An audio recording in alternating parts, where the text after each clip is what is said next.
So there have been a lot of iPhone 12 rumors floating around, but hopefully this video can be your one-stop shop for everything there is to know about the iPhone 12, starting with the actual lineup. So there's going to be 4 new iPhones this year. Usually there's 3, in the past there was 2, originally there was only 1, but this year there's going to be 4. The iPhone 12 Pro and 12 Pro Max, just like last year with the 11 Pro and 11 Pro Max. There's also going to be the base iPhone 12, but also a base iPhone 12 Max. So there will now be a plus-size version of that base model phone. And those are the rumored names, but I have a theory that Apple is not going to call them that. I know this is crazy, but those names don't really come from Apple or from any real rumors. Those are really just guesses of what people think it's most likely going to be called. But ever since like 2017, when they released the iPhone 10, I've been saying I really think Apple should simplify the lineup and just call it iPhone and iPhone Pro, or iPhone Max and iPhone Pro Max. Get rid of the numbers, because looking ahead, when they get to like the iPhone 13 Pro Max, it just doesn't work. And they do the exact same thing with pretty much all of their other products too. You've got the iPad and the iPad Pro, the MacBook and the MacBook Pro. And there's been tons of variations of the iPad Pro and the MacBook Pro over the years,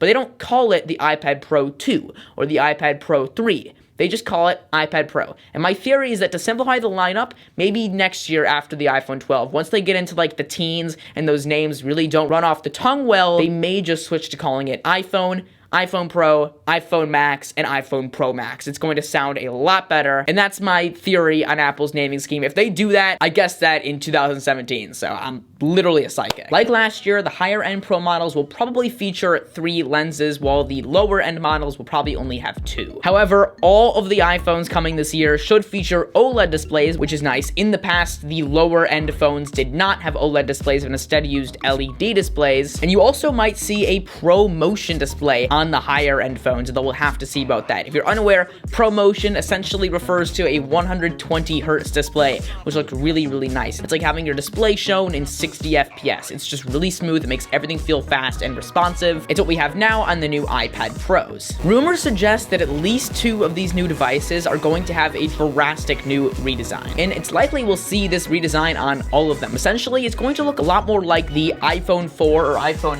5-like design. In fact, I think I've actually got one of those back here. Yes, I believe this was my first ever phone. This is the iPhone 4. It's gonna look a lot more like this. See how the iPhone 4 is flat like this? And so if I were to put it on a table, it can just stand up on its own. Real nice feature, and it just looks really nice. I'm not sure why they ever abandoned this design. I've always liked the flatter look of the iPhone 4. I think this is genuinely one of the best looking phones Apple's ever made, and it looks like the new phones are going to look just like this, just scaled up a little bit. We also might see a change in redesign to the notch. We're gonna see probably a new sort of true depth camera system that allows the notch to be much smaller, which would be nice. There's still probably going to be a notch, but hopefully it will be drastically reduced in size. We'll have to see though. It's also possible that not all phones will feature a smaller notch, and we'll only see that upgrade on the Pro model. Another big design change is that they're rumored to be adding some sort of scanner, some sort of 3D laser scanner onto the back of the Pro phone. So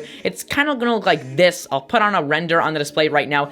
It kind of looks like the phone has 4 cameras, but actually it only has 3. That 4th thing, it's just a little circle there, that's similar to the LiDAR scanner that's on the iPads. It's kind of a 3D sensing camera that should help with depth sensing, which would be nice. I will say portrait mode isn't that great, so hopefully it'll make it look a little bit more realistic. Moving away from design, there's still a ton of other updates Apple has in store. 2020 should be the first year where Apple offers 5G phones. According to the rumors, all of the iPhone 12 models, that is iPhone 12, iPhone 12 Max, iPhone 12 Pro, and iPhone 12 Pro Max, all 4 should feature 5G capability. All of them. Now, it is unclear if they're going to support the millimeter wave technology. It's essentially like the really, really fast version of 5G, but it shouldn't matter much. Millimeter wave only works in very select locations. At the meantime, though, with the increase of 5G support from carriers such as T-Mobile and Verizon, this is going to be a real thing in just the next 12 months, which is super exciting. Looking in the phones, they're probably going to feature an A14 chip, since last year they used the A13. Not much to say there. It'll probably be smaller, a bit less nanometers, and it will probably run the phones a lot faster, so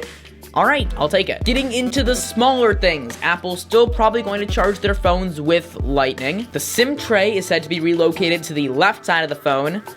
Okay. And the camera lenses are rumored to be getting even larger. So this new camera module on the Pro phones is really just going to be ginormous, looking like a Samsung Galaxy S20 Ultra. But we'll have to see about that too. We're also rumored to see a new navy blue color in the iPhone 12 models. As you guys know from last year and the year before, the lower end models come in a ton of colors, while the Pro models don't. It doesn't make a ton of sense, but I think the kind of idea is like, you know, you're just like a kid or someone who doesn't really care about technology, so you're gonna get one of the lap Pro models and get a bunch of colors. But if you do care about technology, you don't want colors. I don't really know where Apple's going with this, but yeah, so the lower end models are going to continue to have colors, while the higher end models are probably going to stick to that navy blue color and gold, white, black, and maybe one other color. Looking even deeper into the phones, we're also expecting an upgrade in RAM, which really doesn't matter, but it's something to note. The Pro models should come with 6 GB of RAM, while the iPhone 12 base models should come with only 4. Again, not a huge difference, but with 6 GB of RAM and an updated A14 chip, this phone's going to be running really, really fast. And so to the average person, this phone's going to feel like a huge upgrade from last year. And it is. But a lot of that comes from kind of the trickery behind that really fast-moving ProMotion display. As far as the battery, it's probably not going to get too much better than what we had last year, but that's perfectly fine because the battery last year was great. This is my iPhone 11 Pro. I can easily get through a day with this. This is not the Max, and this works really, really great. Okay, now to the big one. The Apple iPhone 12s are rumored to not ship with a charger in the box or headphones. Now, I don't think either models are supposed to have headphones, the Pro or the 12. And we'll start with the headphones. We'll get that right out of the way. That's okay with me. I know Apple pretty much has 2 options for this year. They've thought about doing like an AirPods Lite, or maybe they would ship AirPods kind of with all of their phones next year, where it's basically AirPods, but they're not quite as capable or powerful, but they're kind of the equivalent of the $30 earbuds, but in wireless form. The other option that they had was just to not ship any earbuds in the phone at all, because they're essentially just trying to completely phase out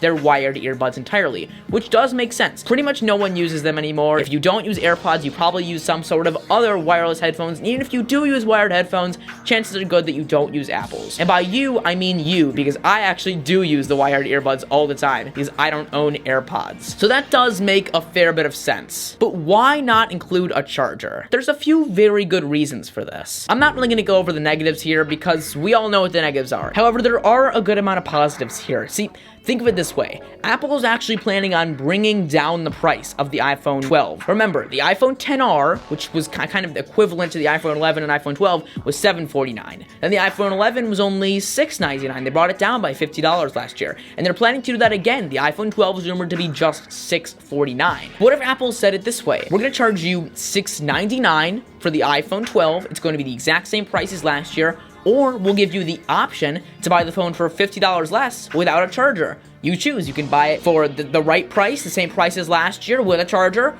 or you can get it for a discount without a charger, and it makes perfect sense. I, like probably most of you listening, would go for the one without a charger. You're saving $50 and you probably already have a charger lying around. Not to mention, you could probably just buy a third-party charger for $10 and save a bunch of money. And that's what people are probably going to end up doing, and that's probably how Apple is going to phrase it. It actually makes perfect sense. They can also lean into the environmental factor. MKBHD made a great video about this, but he essentially said how there's 300,000 tons of e-waste every year just from chargers. And it's true, we all have those Apple boxes lying around, but if you or someone you know isn't very techy, they might have that Apple box sitting on a shelf and you'll open it up and there'll be a charger in there, unopened. When you're upgrading from an old iPhone, if it charges with the same port, people often continue to use the same cable. It's wired up with their computer and their desk, and they don't feel like changing it. There's something wrong with the cable they have, and so oftentimes that charger really does just sit in the box and remain unused. So there's definitely a lot that goes into this decision, and for a few good reasons, Apple really doesn't want to have to keep the charger out of the phone. They're probably going to make less money not including the charger in the box. The charger is probably only going to be $30 if you buy it from Apple, and most people won't. Most people will buy it for $5, $10 from Walgreens, but they're rumored to be selling the phone for $50 less. They're also lowering their overall image. Apple wants to have good customer satisfaction. They want people to be happy with them. They want people to buy their products. They're a company. Their ultimate goal is just to make money. So if this isn't going to make them money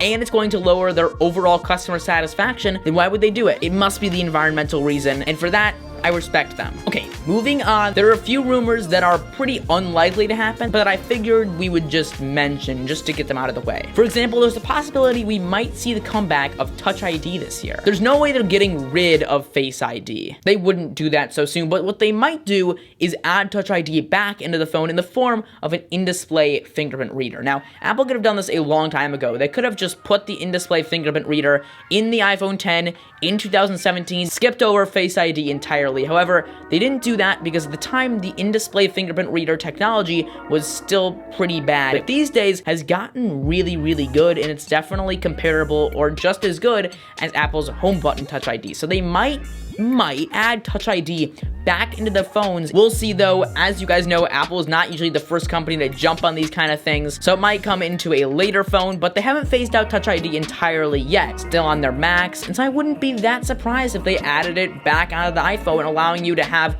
both forms of security. If one doesn't work, like for example, if you're wearing a mask and so you can't do Face ID, you just press on your phone and use Touch ID. And then for the release date, again, this one is also just speculation, but people are saying it's probably going to get delayed, which wouldn't be too surprising. With all the things going on right now and how big of a release this phone is, it sounds like it's probably going to be released closer to October than mid-September. As far as the pricing, I know we've talked about this before, but the iPhone 12 is probably going to start at $649, and then the iPhone 12 Max will be just $749. And I say that just $749 like it's nothing. Of course, that's still a lot of money, but compared to the fact that the iPhone XR, way less capable, was released for $749 just 2 years ago, this is a pretty good deal. And then, unsurprisingly, the base iPhone 12 Pro will be $999, and the iPhone 12 Pro Max will be $1099. Sticking with the prices from last year. And that, my friends, is pretty much it. That's all we know about the iPhone 12s. Before I close the video, I just want to thank all the people who gave me these rumors, because obviously I personally don't work at Apple. I also don't have any real connections. All these rumors are coming from John Prosser, Max Weinbach, Bloomberg, Mac Rumors, Makatakara, and a bunch of other sources. There's also probably renders that I showed you guys in this video that were not made by me. I'll be sure to credit them in the description or in this video. But yeah, that's pretty much all there is to know about the iPhone 12. I'll be sure to update you guys at least one more time before these phones actually release in the fall. But it seems like people, once again, know pretty much everything there is to know about these phones. But at least with Apple, it always feels like there's at least one or two things they do that still surprise people. So I'm still super excited for what's to come with these phones. And guys, that is pretty much it for this video. Don't forget to ring my like button and subscribe to my bell. Let's see if we can get this video to 8. See you next time.